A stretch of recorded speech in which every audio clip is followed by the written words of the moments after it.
जय हिंद दोस्तों, welcome to the सरकारी जॉब। आज की क्लास मोस्ट इंपॉर्टेंट रहेगी। जो भी कैंडिडेट मध्य प्रदेश विद्युत विभाग में जो वैकेंसीज आई है आपकी, चाहे आपका रेफरेंस यहाँ पर एमपी के वीवीसीएल या एमपी पीजीसीएल कोई भी हो, इसमें जो लाइनमैन और प्लांट असिस्टेंट, तो लाइन अटेंडेंट और प्लांट असिस्टेंट की पोस्ट पे जो यहाँ पर आपको वैकेंसी दिखाई दे रही है, इसमें आपका जो डिटेल सिलेबस है, देखिए वैसे तो ऑफिशियल वेबसाइट पे आपको सिलेबस मिल गया होगा कि कहाँ कहाँ से आपको पढ़ना है सब कुछ। देखिए मैं आपको बता दूं, आपको मात्र यहाँ पर ओनली फॉर 40 अंक जो होते हैं, जिसका आपको यहाँ पर जो है नॉन टेक पूछा जाता है। कितना पूछा जाता है? 40 मार्क जो होते हैं आपको यहाँ पर। इतना पूरा सिलेबस आपका सिर्फ 40 अंकों का खेल है, और इन्होंने इतना बड़ा दे दिया है सिलेबस की कुछ पूछिए मत। मैंने आपके पूरे प्रीवियस ईयर के जो क्वेश्चन पेपर है इनको एनालिसिस किया। प्लांट असिस्टेंट की आपके एमपीपीजीसीएल करके प्लेलिस्ट बनी है, वहां पर आपको प्रीवियस ईयर का क्वेश्चन पेपर का सॉल्यूशन करवाया था, वो क्लास देखने को मिल जाएगी, एक बार जरूर देख लीजिएगा। चाहे आप फिटर कैंडिडेट हो, डीजल मैकेनिक हो, मोटर मैकेनिक हो, मशीनिस्ट हो, वेल्डर हो, कोई वो सबका कॉमन पेपर आता है। बात करें लाइनमैन की, तो इसके लिए मैं आपको बता दूं कि जो लाइनमैन वाले कैंडिडेट है यहाँ पर इनका अलग पेपर आएगा। इसमें आपको पूरी ट्रेड थ्योरी ही पढ़ना है। यहाँ पर आपको 5 से 6 टॉपिक जो दिए थे ना, मैं आगे वह भी बात करूंगा। सबसे पहले मैं आपको यहाँ पर इन 40 अंकों का बता देता हूँ। यहाँ पर जो इधर जितना भी दिया है ना, या ओनली फॉर आपका स्टैटिक जीके है। क्या है? स्टैटिक जीके है। मैंने पूरा एनालिसिस किया है, 10 से 12 क्वेश्चन आपको स्टैटिक जीके के पूछे जाते हैं टोटल। चाहे इसमें आपको आप मान के चलिए कि 7 से 8 क्वेश्चन तो आपको आ जाएंगे, जो आपका इंडिया लेवल का कह सकते हो आप, नेशनल लेवल का स्टैटिक जीके हो गया, भूगोल से संबंधित हो, चाहे वह संविधान का कोई अनुच्छेद हो। ज्यादा डीप में नहीं पूछा जाता, ओरल स्टैटिक ही पूछा जाता है। लगभग आपको 5 से 7 क्वेश्चन एमपी जीके के देखने को मिलेंगे। एमपी जीके में एक क्वेश्चन किसी भी संगठन से जरूर पूछा जाता है, यह मेरे को हर पेपर में मिला, इसलिए मैं आपको बता रहा हूँ। तो यहाँ पर आप मान सकते हो। इसी के साथ में आप करेंट अफेयर पकड़ लीजिए, कम से कम नहीं फिर भी एमपी का करेंट अफेयर और इंडिया लेवल का, नेशनल लेवल का जो करेंट अफेयर है, इनको मिला के आपके लगभग 7-8 क्वेश्चन यहाँ से भी बन जाते हैं। तो टोटल हम बात करें यहाँ पे, तो लगभग 12 से आपके 15 क्वेश्चन बनते हैं यहाँ पर जीके के, MP GK, static GK, current affair कुल मिला के। करेंट अफेयर को हम अलग पकड़े यहाँ पर, तो लगभग 8 क्वेश्चन से 10 क्वेश्चन पकड़ लीजिए। तो यहाँ पर अप्रोक्सीमेटली देखा गया है कि 20 से 23 क्वेश्चन, 24 क्वेश्चन, 22 क्वेश्चन, 19 क्वेश्चन, ऐसे क्वेश्चन आपको सिर्फ यहाँ पर जनरल अवेयरनेस के आते हैं। इसमें आपको क्या क्या पढ़ना है तो मैंने आपको यहाँ पर बताया। एक आपका एमपी का स्टैटिक जीके, यहाँ पर भी ज्यादा डीप लेवल तक नहीं जाना है आपको। आप जानते हो आपका लाइनमैन का एग्जाम है, एमपीपीएससी का नहीं है कि आपको एकदम डीप में पूछा जाएगा। मैंने सारे पेपर एनालिसिस किए, तब से मैं आपको बता रहा हूँ। अगर आप विश्व का इतिहास ही पढ़ने जाओगे ना, तो मार्च में आपका एग्जाम कंडक्ट होना है, आप इतिहास ही कंप्लीट नहीं कर पाओगे। तो यहाँ पर मैं आपको बताते चल रहा हूँ कि आपको क्या क्या पढ़ना है। तो देखिए, एक तो आपका एमपी जीके हो गया, एक आपका नेशनल लेवल का स्टैटिक जीके हो गया, दूसरा आपका करेंट अफेयर हो गया, और एमपी का भी करेंट अफेयर पढ़ना है। इसी के साथ में इसी में आपका जनरल अवेयरनेस में साइंस के 1-2 क्वेश्चन आ जाते हैं। आपको इसमें दिया भी होगा कि आपको साइंस भी पूछा जाएगा करके, आते हैं। जो आपका कॉमन साइंस है वहां से 1-2 क्वेश्चन आ जाते हैं।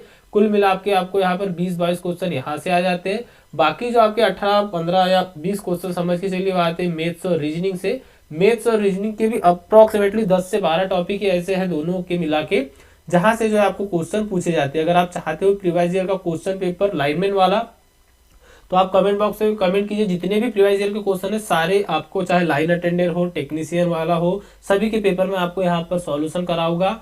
जो आपका एमपी ऑनलाइन एग्जाम कंडक्ट करा था, ध्यान में रखिएगा, एग्जाम व्यापम कंडक्ट नहीं करा था, इसका लेवल थोड़ा अलग होता है। आपने एमपीपीजीसीएल वालों को पहले भी पढ़ाया है, वो देख सकते हैं, प्लेलिस्ट उसकी बनी हुई है।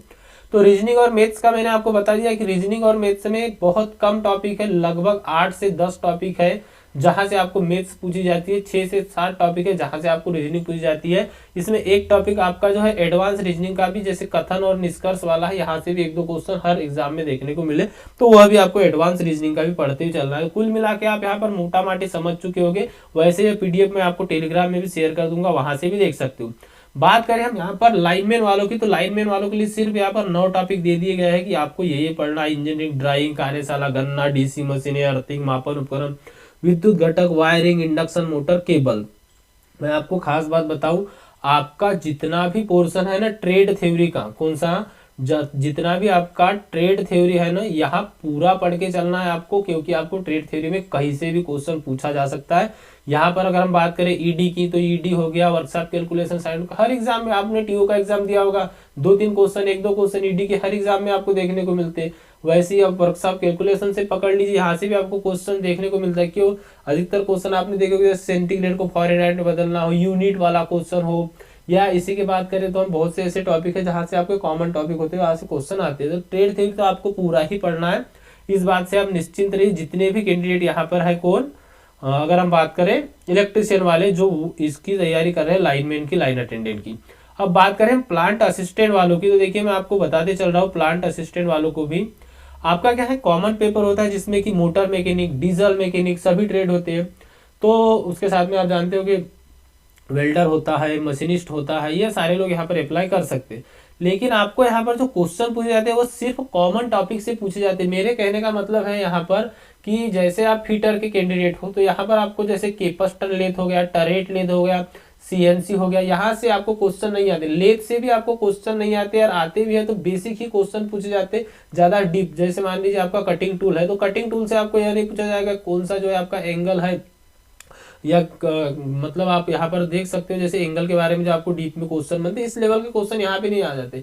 कटिंग टूल्स में आप जो क्वेश्चन आते हैं, ड्रिल हो गया, टेप हो गया, डाई हो गया, इनसे क्वेश्चन आपको पूछे जाते हैं। तो आपके लिए इंपॉर्टेंट टॉपिक है सेफ्टी। सेफ्टी में भी 5 चीजें मैं आपको बता दे रहा हूँ। सुरक्षा चिन्ह हो गए, फायर एक्सटिंग्विशर हो गया, विभिन्न प्रकार के जो आते हैं मतलब कि बीन्स आदि, यहाँ से क्वेश्चन आते हैं, सेफ्टी साइन से क्वेश्चन आते हैं। इतना भी पढ़ लें सेफ्टी का क्वेश्चन बाहर नहीं जाता है।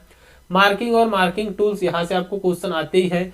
हैंड टूल से आपको क्वेश्चन पूछे जाते हैं। माप लेने वाले औजार, चाहे स्टील रूल है और कोई सूक्ष्ममापी औजार में माइक्रोमीटर, वर्नियर, गेजेस आदि से भी आपको क्वेश्चन पूछे जाते हैं। यह कॉमन टॉपिक है सभी के इसमें, चाहे मोटर मैकेनिक हो, डीजल मैकेनिक हो, वेल्डर हो, सबके इसमें, इसलिए पेपर आपका यही से बनता है। पिछला पेपर आप देख सकते हो। कटिंग टूल्स और कार्य क्रिया हो गया, स्क्रू थ्रेड और फास्टनर हो गया, पावर ट्रांसमिशन हो गया। डेफिनेटली सबसे ज्यादा क्वेश्चन अगर बनते हैं तो पावर ट्रांसमिशन से ही बनते हैं। पिछले पेपर में भी आपको पावर ट्रांसमिशन में सबसे ज्यादा क्वेश्चन दिखाई दिए होंगे। आगे अगर हम बात करें लिमिट, फिट और टॉलरेंस, यहाँ से आपको क्वेश्चन पूछा जाता है। अब मैं यहाँ पे कह दूं आपको कि 105 प्लस माइनस यहाँ पर आपको दे दिया 0.02 और 125 में कौन सी इंटरफेरेंस फिट है तो निकालिए। इतना डीप का नहीं आएगा, लेकिन फिर से क्वेश्चन आपको पूछा जाता है लिमिट, फिट और टॉलरेंस से। चाहे किसी की डेफिनेशन पूछ ली जाए या आपको नॉर्मल पूछ लिया जाए, कुछ भी पर पूछा जा सकता है। सरफेस फिनिश और ज्योमेट्री टॉलरेंस से क्वेश्चन पूछा जाता है। लुब्रिकेंट और कूलेंट, यहाँ से भी सबसे ज्यादा क्वेश्चन पूछे जाते थे कि power transmission, lubricant, cooling, cutting tool, hand tool, measuring tool, यहाँ से सबसे ज्यादा क्वेश्चन बनते हैं। इसी के साथ में जी फिक्सर हो गया, धातुएं हो गई, हीट ट्रीटमेंट हो गया, फिर फोर्जिंग हो गया, बेसिक इंजन हो गया, लुब्रिकेंट और कूलेंट हो गया, और एक यहाँ पर वेट कीजिए आपका वेल्डिंग। कहाँ? वेल्डिंग। जो वेल्डिंग आपको फिटर में जितने क्वेश्चन है उतने भी पढ़ लो ना वेल्डिंग वाले चैप्टर, क्योंकि बेसिक वेल्डिंग ही आती है आपको, चाहे वो टीगी वेल्डिंग, वेल्डिंग, इन्हीं के बारे में क्वेश्चन पूछे जाते हैं। इतना आपको पढ़ के जाना है, यहाँ से आपका पेपर बाहर नहीं जाएगा। हमने पहले भी आपकी क्लासेस वगैरह कराई है, आप जाकर देख सकते हो। अच्छा, यहाँ पर आप स्क्रीन पर जो ई बुक दिखाई दे रही है इसमें आपका कंप्लीट कोर्स है। अगर लाइनमैन वाले कैंडिडेट है तो लाइनमैन वालों का भी यहाँ पर कंप्लीट कोर्स ई बुक है। 5000 प्लस एमसीक्यू आपके रहेंगे, 4000 प्लस एमसीक्यू आपके रहेंगे। आपके 5000 क्यों रहेंगे? क्योंकि इसमें प्रीवाइज ईयर के आपके 4 से 5 पेपर भी है, और उसके बाद में आपको एक्स्ट्रा क्वेश्चन भी कुछ इंक्लूड किए हैं हमने। तो उस हिसाब से मैं आपको बता रहा हूँ कि यहाँ पे आपको अप्रोक्सीमेटली 5000 क्वेश्चन रहेंगे। इसमें आपका ट्रेड थ्योरी हो गया, एमपीजी के हो गया। अच्छा, मैं आपको बता दूं जितने भी आपका, जैसे पहले आपको ट्रेड थ्योरी क्वेश्चन दिखाई देंगे, हिंदी इंग्लिश दोनों लैंग्वेज में दिखाई देंगे विथ आंसर, सब कुछ है।